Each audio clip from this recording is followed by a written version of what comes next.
नमस्कार, खबरों की खबर में आपका स्वागत है। नेपाल के प्रधानमंत्री केपी शर्मा ओली अब छटपटा रहे हैं।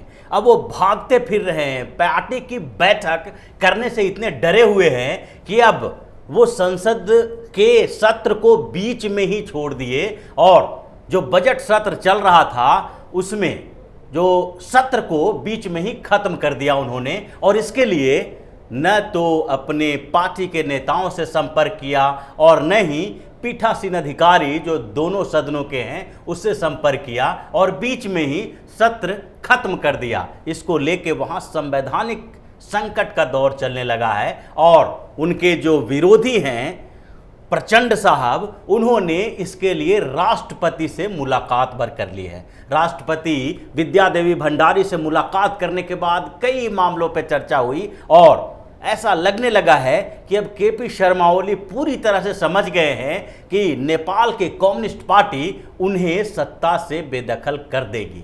किसी भी स्तर पर उनकी बात नहीं सुनी जा रही है। पिछले दिनों जो 2 दिन पहले नेपाल के कम्युनिस्ट पार्टी की स्टैंडिंग कमेटी की बैठक हुई थी। स्टैंडिंग कमेटी की बैठक, स्टैंडिंग कमेटी जो नेपाल के कम्युनिस्ट पार्टी की है, सबसे मजबूत संगठन है, सबसे मजबूत इकाई है जिसके बिना कोई भी फैसला नहीं लिया जा सकता पार्टी में। इस कमेटी में 45 मेंबर हैं और 45 में से 30 मेंबर जो नेपाल के कम्युनिस्ट पार्टी के हैं, जिसमें वरिष्ठ नेता सब हैं, उन्होंने ओली से रिजिग्नेशन की मांग कर ली। ओली को बोला कि आपको किसी भी स्तर पर इस्तीफा देना पड़ेगा, चाहे आप इसके लिए जितनी इधर उधर के दाव पेंच लगा लें। ओली इस बात को अब समझने लगे हैं कि 45 में से सिर्फ 15 कम्युनिस्ट पार्टी के मेंबर हैं, कम्युनिस्ट पार्टी के जो वरिष्ठ नेता हैं, स्टैंडिंग कमेटी के मेंबर हैं, जो उनके पक्ष में हैं और इसके लिए उन्होंने तैयारी भी शुरू कर दी है। स्टैंडिंग कमेटी की जो पिछली बैठक हुई थी उसमें 30 लोगों ने जब उनसे इस्तीफे की मांग की तो उन्होंने भी फिर राष्ट्रपति विद्या देवी भंडारी से मुलाकात की थी और अपने जो निकटतम सहयोगी है, कुछ कम्युनिस्ट पार्टी के नेता हैं जो उनके कैबिनेट के मेंबर भी हैं, जो उनके लॉयलिस्ट हैं, उनके साथ भी उन्होंने मुलाकात की, बातचीत की, लेकिन कोई सफलता उन्हें नहीं मिल रही है और कैबिनेट में भी फेरबदल करने की तैयारी ओली साहब कर रहे हैं। उनको लगता है कि अब जो उनके विरोधी गुट के लोग हैं उनको कैबिनेट से बाहर निकाल दिया जाए, जिसके कारण दूसरे लोगों को कैबिनेट में लाया जाए और पार्टी में जो बगावत चल रहा है, जो पार्टी के लोग उनसे नाराज चल रहे हैं, उसमें भी फूट पैदा कर दी जाए मंत्री का लोभ देकर। लेकिन ऐसी स्थिति दिखाई नहीं पड़ रही है। अभी जो केपी शर्मा ओली के विरोधी पुष्प कमल दहल प्रचंड हैं, उन्होंने भी राष्ट्रपति से मुलाकात की और सबसे पहले जो मुद्दा उठा वो संवैधानिक संकट का मुद्दा उठा। उन्होंने ये बताया कि जिस तरह से असंवैधानिक तरीके से संसद के दोनों सदन हैं उसका सत्रावसान कर दिया गया है, बीच में ही रोक दिया गया है, ठप कर दी गई है कार्रवाई, वो कोई भी स्तर पर संवैधानिक कदम नहीं बताया जा सकता। और जो केपी शर्मा ओली हैं वो संसद से, पार्टी की मीटिंग से भागते फिर रहे हैं। वो कहीं भी सामने आके अपनी बात नहीं रख रहे हैं क्योंकि उन्हें पता है कि तो तीन पूर्व प्रधानमंत्री उनके खिलाफ खड़े हुए हैं और तीनों पार्टी के वरिष्ठतम नेता हैं। एक तो पुष्प कमल दहल प्रचंड, दूसरे माधव कुमार नेपाल और तीसरे झालानाथ खनल। ये तीनों नेता जो स्टैंडिंग कमेटी के मेंबर हैं, ये लोग उनसे इस्तीफे की मांग कर रहे हैं। अब ओली की छटपटाहट यहां तक बढ़ गई है कि वो एक ऑर्डिनेंस लाने की तैयारी कर रहे हैं। वो ऑर्डिनेंस इसलिए ला रहे हैं कि केपी शर्मा ओली अब पार्टी को तोड़ना चाहते हैं। वो चाहते हैं कि पार्टी टूट जाए और कुछ और समय के लिए दूसरी पार्टियों के सहयोग से वो प्रधानमंत्री बन सके। इसके लिए उन्होंने नेपाली कांग्रेस, जो वहाँ की प्रमुख विपक्षी पार्टी है, उससे बातचीत भी की है। नेपाली कांग्रेस के प्रमुख शेर बहादुर देउवा से उनकी मुलाकात हुई, लेकिन वहाँ भी उनकी बात बनी नहीं है अभी तक। नेपाली कांग्रेस ने किसी भी स्तर पर उनको सपोर्ट करने की बात नहीं कही गई है, क्योंकि उनके नेपाली कांग्रेस के अंदर भी ये बात चल रही है कि ओली से इस्तीफे की जो मांग की जा रही है उसके पीछे कहीं न कहीं उनका भारत विरोधी रवैया है। पिछले कुछ समय से नेपाल में सत्ता के अंदर जो party communist party of Nepal है उसके अंदर यो फूट चल रही थी, गुटबाजी चल रही थी, लेकिन वो इतना परिपक्व नहीं था क्योंकि उसमें प्रचंड तो चाह रहे थे कि ओली का इस्तीफा दिलवा दिया जाए, लेकिन दूसरे कई नेता थे जो ओली के साथ रह रहे थे, प्रचंड के गुट में आए नहीं थे। लेकिन जब से ये ओली ने भारत विरोधी रवैया अपना लिया, पहली बार जब 3 क्षेत्र भारतीय 3 क्षेत्र काला पानी, लिम्पुआधुरा और लिपू लेक के क्षेत्र को नेपाल के नक्शे में लाया गया, उसके बाद जब वहां पर यही बगावत जो पहले से चल रही थी आगे बढ़ी, तो उसके बाद उन्होंने भारत विरोधी ऐसा बयान दे दिया कि कम्युनिस्ट पार्टी ऑफ नेपाल के अंदर हड़कंप मच गया। उन्होंने कह दिया कि उनके सत्ता से बेदखल करने में भारत का हाथ है और इसके कारण नेपाल के कम्युनिस्ट पार्टी के लोग उनके ऊपर दबाव डालने लगे कि पार्टी के अंदर की बात आप भारत को जिम्मेदार क्यों ठहरा रहे हो, इसके लिए या तो आप सबूत दो या तो फिर इस्तीफा दो। तो ये सारी चीज़ें जो चल रही है, उसके बाद ओली ने पार्टी में को तोड़ने की कोशिश की और इसके लिए जो पुराने नियम हैं उसको बदलने की व्यवस्था भी करने वाले हैं। उसके लिए वो ऑर्डिनेंस लाने के चक्कर में हैं ताकि पार्टी को तोड़ने में कोई दिक्कत ना हो।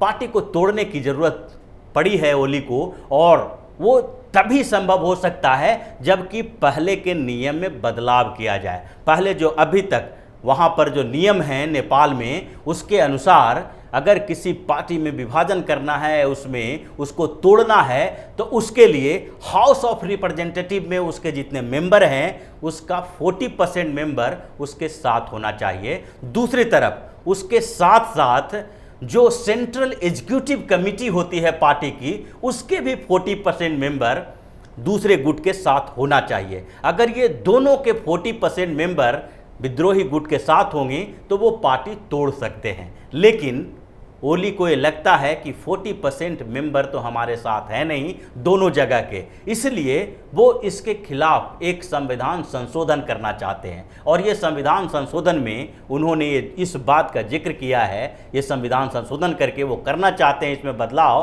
कि दोनों में से या तो हाउस ऑफ रिप्रेजेंटेटिव या फिर सेंट्रल एग्जीक्यूटिव कमेटी, दोनों में से किसी एक में अगर 40% उसके मेंबर इनके साथ हैं, यानी कि विद्रोही गुट के साथ हैं, जो पार्टी तोड़ना चाहते हैं उनके साथ हैं, तो पार्टी में को तोड़ा जा सकता है। और ये ऑर्डिनेंस लाने के लिए उन्होंने राष्ट्रपति विद्यादेवी भंडारी से मुलाकात की, लेकिन विद्यादेवी भंडारी इसके लिए अनुमति नहीं देंगी। उन्होंने सबसे पहले बोला कि आप स्टैंडिंग कमेटी की मीटिंग बुलाएं और स्टैंडिंग कमेटी की मीटिंग में ही इस बात का फैसला लिया जाएगा, क्योंकि विद्यादेवी भंडारी ये जानती हैं कि स्टैंडिंग कमेटी में किसी भी स्तर पर ओली को बहुमत नहीं मिल सकता है, क्योंकि जैसा पहले ही हमने बताया कि जो 2 दिन पहले स्टैंडिंग कमेटी की मीटिंग हुई थी कम्युनिस्ट पार्टी ऑफ नेपाल की, उसमें से 45 जो उसके मेंबर हैं उसमें 30 उसके मेंबरों ने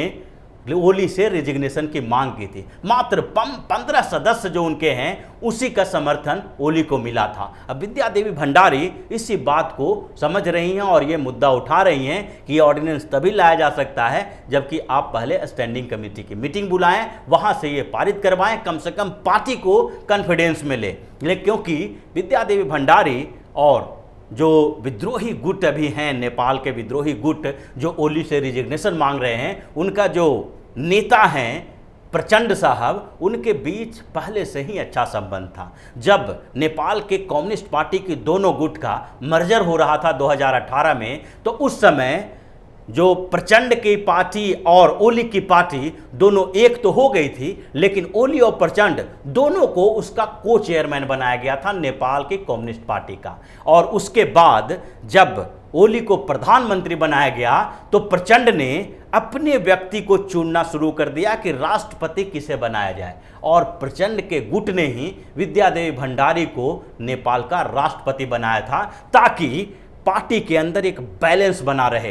एक गुट जो ओली का है उसे प्रधानमंत्री का पद दे दिया गया, जबकि दूसरा गुट जो प्रचंड का है उसे राष्ट्रपति का पद दे दिया गया। तो अब जब ऐसे संवैधानिक संकट का दौर चल रहा है तो उस समय विद्यादेवी भंडारी प्रचंड के साथ खड़ी हैं और इसी के कारण ओली बिल्कुल परेशान हो गए हैं। न वो पार्टी की मीटिंग में जा रहे हैं, न पार्लियामेंट के पास जा रहे हैं, न अपने कैबिनेट की मीटिंग बुला रहे हैं। वो बाहर रह के ही एक ऐसी व्यवस्था करना चाहते हैं जिससे कि कुछ समय और उनको मिल जाए प्रधानमंत्री बने रहने का और ये संकट का दौर खत्म हो जाए। लेकिन स्थितियां ऐसी नहीं हैं और आज ही किसी भी समय वहां की बैठक होगी प्रचंड गुट की और उसमें अंतिम रूप से यह फैसला लिया जाएगा कि ओली को रिजिग्नेशन दिलवाना है। अगर ओली रिजिग्नेशन नहीं देते हैं तो उनको किस तरह से पद से हटाया जा सकता है, इसके लिए संवैधानिक व्यवस्था क्या हो सकती है, राष्ट्रपति को